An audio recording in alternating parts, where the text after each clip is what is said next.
बिहार में तेजस्वी यादव महागठबंधन के CM face होंगे। लंबे इंतजार के बाद महागठबंधन ने उनके नाम का ऐलान कर दिया। कांग्रेस नेता और राजस्थान के पूर्व मुख्यमंत्री अशोक गहलोत ने महागठबंधन की ज्वाइंट प्रेस कॉन्फ्रेंस में इसका ऐलान किया। ऐलान ये भी हुआ कि महागठबंधन की सरकार बनी तो मुकेश सहनी समेत कई लोग डिप्टी सीएम बनाए जाएंगे जो पिछड़े समुदाय से होंगे। तेजस्वी को सीएम फेस घोषित करने के साथ ही महागठबंधन एनडीए से सवाल कर रहा है कि वो बताएं उसकी ओर का उनकी तरफ से सीएम का चेहरा कौन होगा। नीतीश कुमार के नाम पर मुहर लगेगी या बिहार के लोगों को उनके नाम और नेतृत्व पर गुमराह करने का खेल ही चलता रहेगा। महागठबंधन सीएम फेस पर एनडीए को घेर रहा है तो एनडीए ने तेजस्वी यादव के नाम के ऐलान के साथ ही महागठबंधन पर हमले तेज कर दिए हैं। तेजस्वी को भ्रष्टाचार और जंगल राज का फेस बताया जाने लगा है। तेजस्वी यादव को सीएम फेस तय करने से किस मोड़ पर पहुंची बिहार की चुनावी रेस, इसी पर आज हम विस्तार से चर्चा भी करेंगे। उससे पहले देखिए ये रिपोर्ट।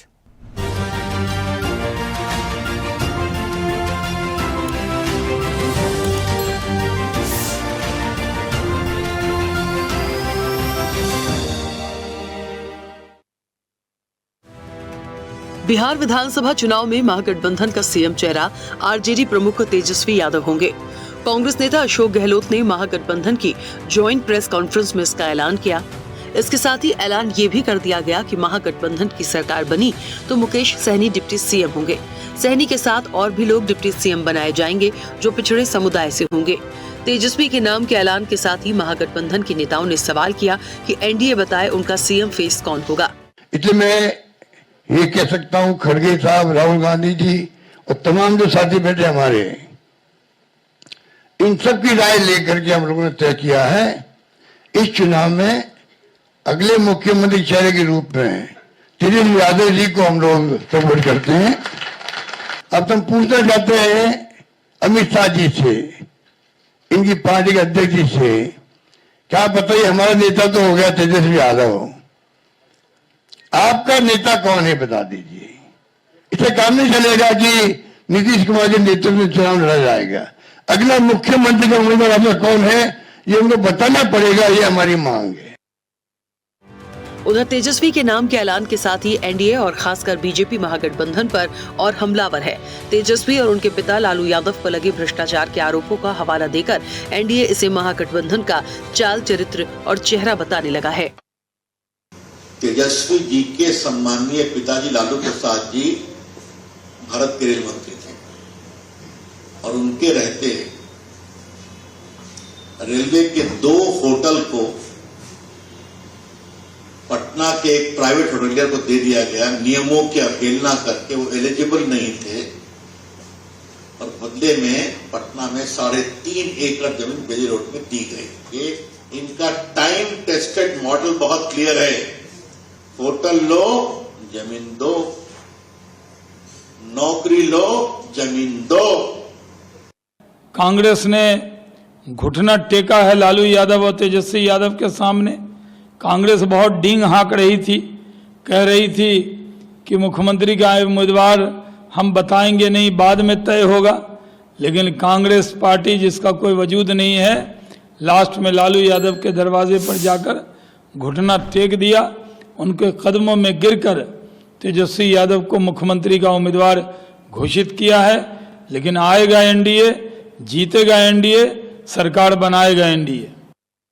तेजस्वी का चेहरा जितना यहाँ के बिहार की जनता के बीच में जाएगा, एनडीए गठबंधन उतनी ही मजबूती के साथ आगे बढ़ेगा, क्योंकि 1990 से लेकर 2005 तक का जो जंगल राज और जो विकास है, आज आप समझिए कि बीजेपी के आरोपों से इतर बात चुनावी माहौल की करें तो तेजस्वी के नाम के ऐलान के साथ महागठबंधन ने एक बड़ा डैमेज कंट्रोल कर लिया है।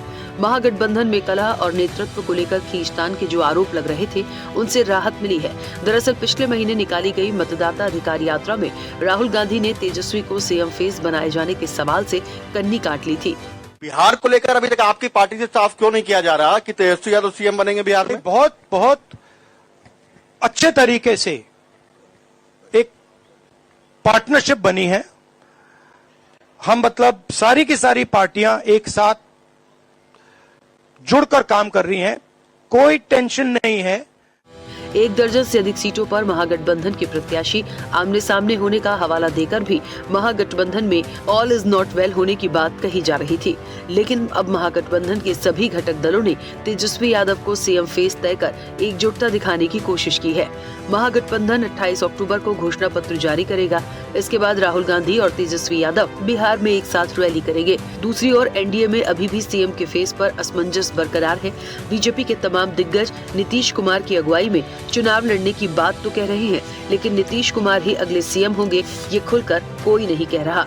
इन स्थितियों में बिहार के विधानसभा चुनाव को लेकर कई सवाल राजनीतिक हलकों में उठ रहे हैं। सवाल ये है कि तेजस्वी को सीएम फेस बनाकर महागठबंधन ने डैमेज कंट्रोल कर लिया। तेजस्वी यादव को सीएम फेस तय होने से भ्रष्टाचार और जंगल राज पर घिरेगा महागठबंधन। क्या सीएम फेस को लेकर बीजेपी की हालत सांप छछूंदर जैसी हो गई है? क्या बीजेपी को डर है कि विपक्ष नीतीश के स्वास्थ्य को मुद्दा बना सकता है? नीतीश को सीएम फेस घोषित न करने पर क्या उनका कोर वोटर बीजेपी को मिल पाएगा?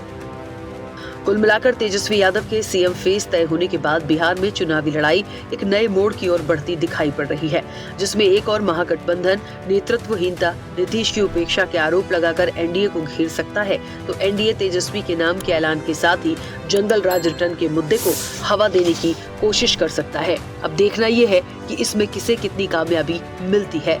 स्पेशल रिपोर्ट, स्वदेश न्यूज।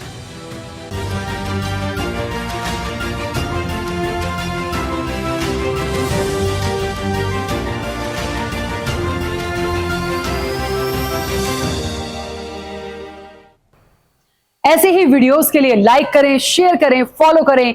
YouTube पर जाकर सब्सक्राइब कर बेल आइकन दबाना ना भूलें और ताजा अपडेट्स के लिए swedeshlive.com पर जरूर जाएं।